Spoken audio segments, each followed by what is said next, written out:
ಹೋಗ್ತಾ ಇರೋದು ನಂದಿನಿ ಪನ್ನೀರ್ ಮಸಾಲ ಹೇಗೆ ಪ್ರಿಪೇರ್ ಮಾಡೋ ಅಂಥದ್ದು ಅನ್ನೋದನ್ನ ಈಗ ಮತ್ತೆ ನಂದಿನಿ ಪನ್ನೀರ್ ಮಸಾಲ ಪ್ರಿಪರೇಷನ್ ನಡೆಯುತ್ತೆ, ನೀವೇ ನೋಡಿ. ಈಗ ಬಾಣಲೆಗೆ ನಂದಿನಿ ತುಪ್ಪವನ್ನ ಹಾಕಿಕೊಳ್ಳಿ. ಇದಾದ ಬಳಿಕ ಸಣ್ಣಗೆ ಹಚ್ಚಿಕೊಂಡಂತಹ ನೀರುಳ್ಳಿಯನ್ನ ಹಾಕಬೇಕಾಗುತ್ತೆ ನಾವು ನಂದಿನಿ ತುಪ್ಪಕ್ಕೆ. ತುಪ್ಪ ಚೆನ್ನಾಗಿ ಕಾದ ಬಳಿಕ ಈರುಳ್ಳಿಯನ್ನ ಕಟ್ ಮಾಡಿಕೊಂಡು ಅದನ್ನ ಹಾಕಬೇಕಾಗುತ್ತೆ. ಎಲ್ಲ ಇಂಗ್ರೀಡಿಯೆಂಟ್ಸ್ ಆಲ್ರೆಡಿ ನಾವು ತಯಾರು ಮಾಡ್ಕೊಂಡಿದ್ದೇವೆ. ಇದನ್ನ ಗೋಲ್ಡನ್ ಬ್ರೌನ್ ಬರೋ ತನಕ ಹಾಗೆ ನಾವು ಹುರಿದು ಮತ್ತೆ ಇದಕ್ಕೆ ಟೊಮೆಟೊನ ಮಿಕ್ಸ್ ಮಾಡ್ಲಿಕ್ಕಿದ್ದೇವೆ.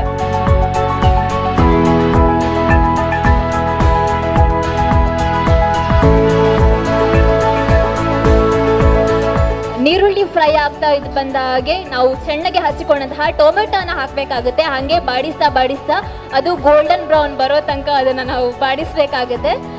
ನೆಕ್ಸ್ಟು ಇದಕ್ಕೆ ಬೆಳ್ಳುಳ್ಳಿ ಶುಂಠಿಯನ್ನ ಹಾಕಿ ಎಣ್ಣೆಯಲ್ಲಿ ಕರಿಬೇಕಾಗುತ್ತೆ.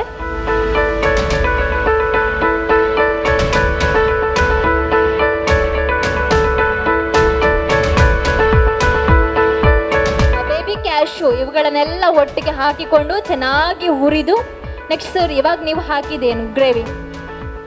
ಇದು ಬೇಬಿ ಕ್ಯಾಶಿನಟ್ ಮತ್ತು ಸ್ವಲ್ಪ ಕಸ್ಕಸ್, ಬೆಳ್ಳುಳ್ಳಿ, ಆನಿಯನ್, ಬೆಳ್ಳುಳ್ಳಿ ಶುಂಠಿ ಪೇಸ್ಟ್ ಇದು ಎಲ್ಲ ಹಾಕಿ ನಾವು ಸೆಟ್ ಮಾಡಬೇಕು. ಇದು ಗ್ರೇವಿ ತಯಾರು ಮಾಡ್ಕೊಂಡಿರುವಂಥದ್ದು. ಎಲ್ಲ ಐಟಮ್ಸ್ಗಳನ್ನು ಮಿಕ್ಸ್ ಮಾಡಿ. ಓಕೆ, ನಂದಿನಿ ಕ್ರೀಮನ್ನು ಕೂಡ ಇಲ್ಲಿ ಬಳಸ್ಕೊಳ್ತಾ ಇದ್ದಾರೆ.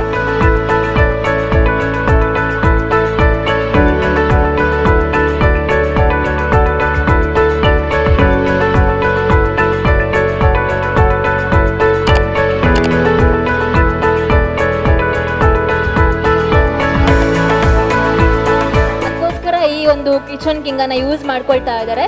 ನಾವು ಕಿಚನ್ ಕಿಂಗ್ ಯೂಸ್ ಮಾಡೋಕ್ಕಾಗಿಲ್ಲಪ್ಪ ಅಂತ ಆದ್ರೆ ಮಸಾಲೆ, ಅರಿಶಿನ ಪುಡಿ, ಧನಿಯಾ ಪೌಡರ್, ಜೀರಿಗೆ, ಗರಂ ಮಸಾಲ ಎಲ್ಲವನ್ನ ಪುಡಿಗಳನ್ನ ಮಿಕ್ಸ್ ಮಾಡಿಕೊಂಡು ಇದಕ್ಕೆ ಯೂಸ್ ಮಾಡ್ಕೋಬಹುದು.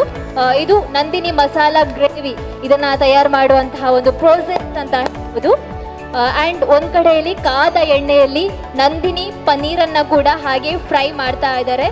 ಸೊ ಈ ಫ್ರೈಯನ್ನು ನಾವು ಇನ್ನು ತಯಾರಾಗಿರುವಂತಹ ಗ್ರೇವಿಗೆ ಹಾಕ್ಬಿಟ್ರೆ ನಂದಿನಿ ಪನ್ನೀರ್ ಮಸಾಲ ತಯಾರಾಗುತ್ತೆ.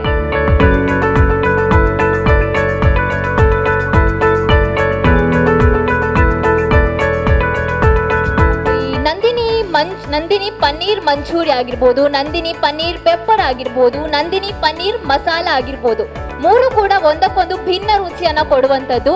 ಇಲ್ಲಿ ಯೂಸ್ ಮಾಡ್ತಾ ಇರುವಂತಹ ಪ್ರಾಡಕ್ಟ್ ಸೇಮ್ ಯಾವ್ದು ಹೇಳಿ, ನಂದಿನಿಯಿಂದ ಬಂದಿರುವಂತಹ ಪನ್ನೀರ್ ಪ್ರಾಡಕ್ಟ್, ಬಟ್ ಮಾಡ್ತಾ ಇರುವಂತಹ ವಿಧಾನ ಮಾತ್ರ ಬೇರೆ ಆಗಿರುವಂಥದ್ದು.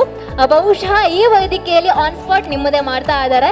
ನಂದಿನಿ ಮಂಚೂರಿ ಮಾಡೋ ನಂದಿನಿ ಪನ್ನೀರ್, ನಮ್ಮ ಬಾಯಲ್ಲಿ ನಂದಿನಿ ಅನ್ನುವಂತಹ ಹೆಸರು ಬರ್ತಾ ಇದೆ. ಯಾಕೆಂದರೆ ನಾವಷ್ಟು ನಂದಿನಿ ಪ್ರಾಡಕ್ಟ್ಗಳನ್ನು ಬಳಸೋದ್ರಿಂದಾಗಿ, ಪ್ರೇರೇಪಿಸ್ತಾ ಇರೋದ್ರಿಂದಾಗಿ, ನಂದಿನಿ ಪನ್ನೀರ್ ಪ್ರಾಡಕ್ಟಿಂದಾಗಿ ಇವಾಗ ಮಂಚೂರಿ ತಯಾರು ಮಾಡಿದ್ರು, ಪೆಪ್ಪರ್ ತಯಾರು ಮಾಡಿದ್ರು, ಇವಾಗ ನೋಡ್ತಾ ಇರ್ಬೋದು ನೀವು ಮಸಾಲ ತಯಾರು ಮಾಡಿದ್ದಾರೆ. ಇವುಗಳೆಲ್ಲವನ್ನ ರೋಟಿ ಜೊತೆಗೋ ಅಥವಾ ಚಪಾತಿ ಜೊತೆಗೋ ಹೀಗೆ ಅದ್ಕೊಂಡು ತಿಂತಾ ಇದ್ರೆ ವಾವ್ ಅಂತ ಅನ್ಸ್ಬಿಡುತ್ತೆ.